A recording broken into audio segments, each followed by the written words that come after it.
進行停止のままで問題なく進行100%のセーフティー0%のリスキーそんなんすぐ突発して窓から大げさなんて誰の判断そんなことで悩まないでよそう見つめていればいい All the dancing So now it goes up and beyond the blazing star 20 feet it's Saw the rainbow 眺めるのはやめたい感じなんでよりもっとない If I don't ever let us もっと自由に飛ぶのさ no satisfied Infinity Never so dry Infinity 自分のは社会でたどり着くゴール夢中でもがいた行く線のクロールその道振り返って語るのは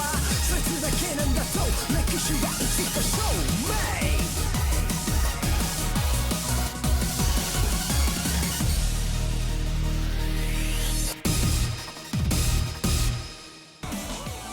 Je crois que s'il tient à remporter cette victoire, il doit saisir toutes les opportunités qui se présentent, non?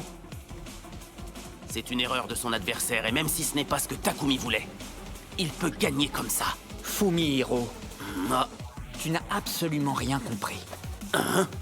Il a une idée derrière la tête. S'il l'a laissé passer, c'est certainement parce qu'il a l'intention de repasser devant. Oh, tu crois? Mais c'est impossible. Sur une route de montagne aussi étroite, ce n'est pas si simple de dépasser. C'est de la folie. La plupart du temps sur les battles de haut niveau, la victoire se joue à un cheveu. Takumi est notre race de la descente. Dans le Kanto du Nord ou à Kanagawa, il n'a jamais perdu en vitesse dans les moments cruciaux. J'imagine que tu as raison. Mais il n'est plus question de logique. C'est mon instinct de pilote aguerri qui parle. Il va se passer quelque chose. J'ai le même pressentiment que Keisuke. Je pense que Takumi ne restera pas en tête jusqu'à la fin de la course. Une seconde, tu ne vas pas t'y mettre aussi? Si je peux me permettre de te donner un conseil, Fumihiro, apprends à ouvrir tes horizons. Juste un peu. C'est précisément pour cela que j'estimais que c'était l'adversaire idéal pour le dernier battle de Takumi. Je n'aurais jamais cru qu'il existait un pilote aussi talentueux.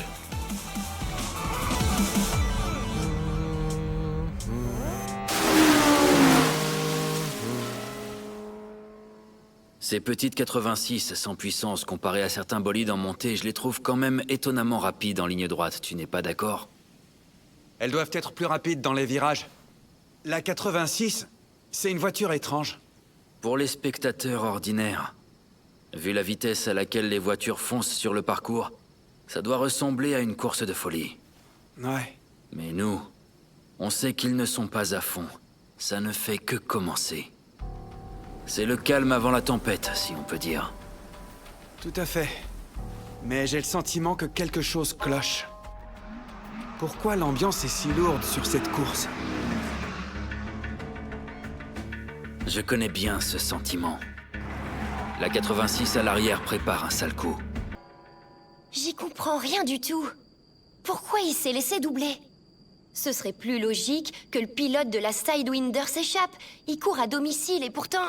Le meneur assure généralement sa victoire sur une brève échappée. Stratégiquement, ce serait plus efficace. En effet. J'ai beau y réfléchir, c'est bizarre.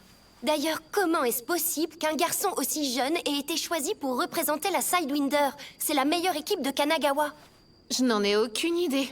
Mais dans ce cas, ça s'applique aussi à Takumi.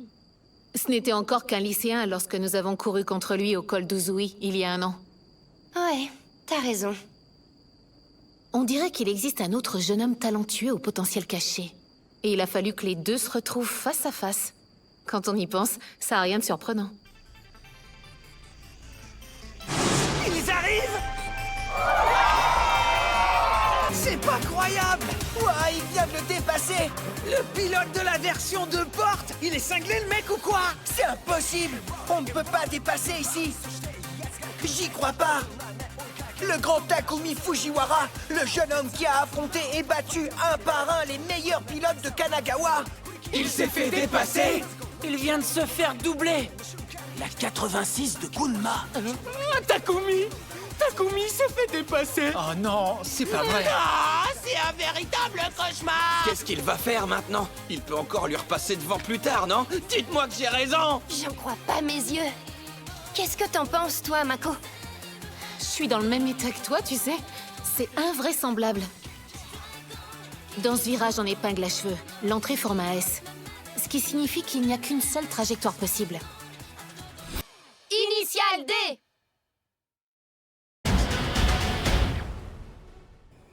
On dirait bien que tu avais raison, Ojo. Bon sang, ça vous foutrait presque les jetons. Apparemment, il est repassé en tête dans le virage en épingle du Belvédère. Il a beau se moquer de la théorie, il y a des limites. Il a dépassé à cet endroit? Ouais. Il faut dire que quand sa concentration est maximale, Shinji devient odieux et n'a plus rien à voir avec le gentil gamin. Il change du tout au tout. Il n'a pas peur de tamponner et d'abîmer la carrosserie de sa voiture. Rien que ça, c'est plutôt inhabituel de la part d'un pilote. En temps normal, les street racers ne tentent rien qui puisse abîmer leur voiture. Shinji est l'exception qui confirme la règle. Il ne sait pas ce que c'est de rouler en faisant attention à la voiture. Il faut dire que la 86 était déjà bien cabossée quand il a commencé à la conduire.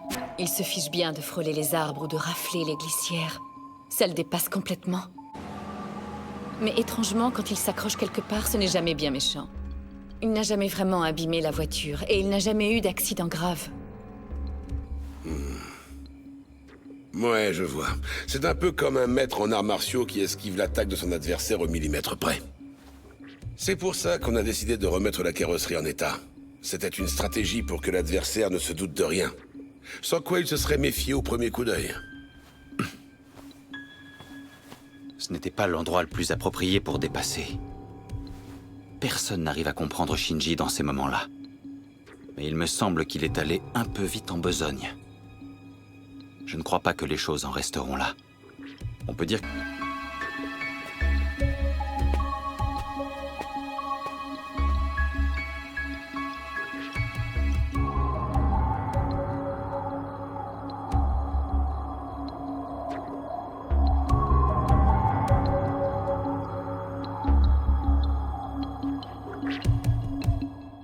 Au virage en épingle du Belvédère? T'es pas sérieux? Comment c'est possible? C'est hallucinant. Il faut avoir du cran pour essayer de doubler à cet endroit. Non, mais il se prend pour qui, ce gamin? Il a osé humilier notre race de la descente. Takumi doit être encore plus dépité que nous à l'heure qu'il est. J'espère qu'il tiendra le coup sur le reste de la course. Il ne flanchera pas. Pas pour si peu. N'oubliez pas que ce soir, il ne court pas uniquement pour lui-même. La victoire n'appartient pas qu'à lui. Il n'est pas seul. Tous les rivaux qu'il a affrontés dans le Kanto du Nord le regardent. C'est comme s'il était poussé par un vent puissant et bienveillant. Quoi qu'il arrive, il ne lâchera pas prise. La course commence maintenant. Ce doit être frustrant de rester en tête lorsqu'on vous a laissé passer. Il va certainement essayer de rendre l'appareil à son adversaire. Ah ouais, je n'y avais pas pensé. Ouais. Il n'a pas tort. Une chose est sûre. Takumi ne prend pas les choses si mal qu'on pourrait le croire. Je peux imaginer la situation. Pas moyen de le semer. Il arrive à se caler sur ma vitesse. C'est comme si... il était devenu un peu plus rapide. Sayuki, tu te souviens? La fois où on a couru contre Takumi sur le col d'Uzui? Comment l'oublier? C'était la première fois que Takumi courait sur ce parcours. Oh. C'était une épreuve difficile. Je crois que c'est ce qui lui a permis de commencer les battles à l'extérieur. Il nous a collés près, nous, spécialistes à domicile, et il s'est synchronisé, tout simplement. Pendant qu'il nous suivait, il a analysé tes trajectoires et ta vitesse en entrée de virage, et il les a appliquées à sa propre conduite. Ça réclame une sacrée force de concentration. Je me demande s'il n'est pas capable de refaire la même chose. Shinji connaît le parcours à la perfection. Et il roule à une vitesse qui défie toute logique. Si Takumi parvient à rester modeste, je crois qu'il retrouvera cette capacité d'analyse. Je rêve ou quoi? C'est la première fois que je vois quelqu'un réussir ça. C'est tendu. Mais je crois que ça peut le faire. C'est parti. Quoi? Impossible. Je n'arrive pas à le semer. Pourtant, je suis à fond, mais pas moyen. Qu'est-ce qui se passe? Eh bien, on vient de me faire parvenir un rapport du 3e virage en épingle. On dirait que les choses viennent encore de basculer. Ojo, tu sais que c'est un endroit particulièrement ardu du parcours. L'entrée ne pose pas vraiment de problème, mais la sortie se rétrécit. Plus on prend de vitesse, plus les choses se compliquent. Le passage devient encore plus dangereux. C'est pour cela qu'à cet endroit, les glissières sont toutes cabossées. Shinji est le seul pilote qui ose rouler aussi vite dans ce virage en épingle. Les autres ont beau l'aborder à la même vitesse, ils mordent en sortie et finissent par percuter la glissière. Un peu comme s'ils étaient aspirés. Mais on dirait que Takumi Fujiwara l'a passé comme un rien. Il s'est simplement contenté de coller Shinji. Ça a dû être un coup dur pour notre pilote. D'après les chronos du tronçon, Shinji fonce déjà à sa vitesse maximale. C'est parfait. Cela signifie qu'il existe un génie capable en un instant de surpasser ce qu'un autre a mis 13 ans à maîtriser. Mais Takumi Fujiwara est un coriace. Si je peux me permettre, ça peut te sembler un peu déplacé. Mais personnellement, je trouve que tu as bien changé, Ojo. Dans le bon sens du terme, hein, je veux dire. Jusqu'à hier, tu donnais l'impression que la seule chose qui t'intéressait, c'était la victoire. Mais je vois que ce n'est plus le cas. On dirait que tu commences à voir les choses dans leur ensemble. Tu ne penses plus seulement à gagner.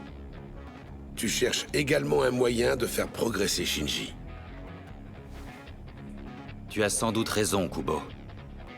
C'est vrai, j'ai peut-être perdu mon battle, mais cela m'a délivré d'une obsession. Ce serait du gâchis que tout se termine simplement sur une victoire ou une défaite. Tous ceux qui ont participé à cet événement font un peu partie de la Projet D maintenant. Shinji peut être heureux et fier de faire partie d'un projet aussi grandiose. J'ignore encore si mon fils gagnera ce battle ou non. On dirait que tout peut encore basculer. Mais je suis un peu surprise. Finalement, il s'est présenté. Il ne s'est pas défilé et normalement, il est plutôt du genre à abandonner. Se bat ne peut compter que sur l'armure qu'il s'est forgée et gagner à la sueur de son front. Shinji est fort. Il a tout ce qu'il faut. Maman. J'ai peur.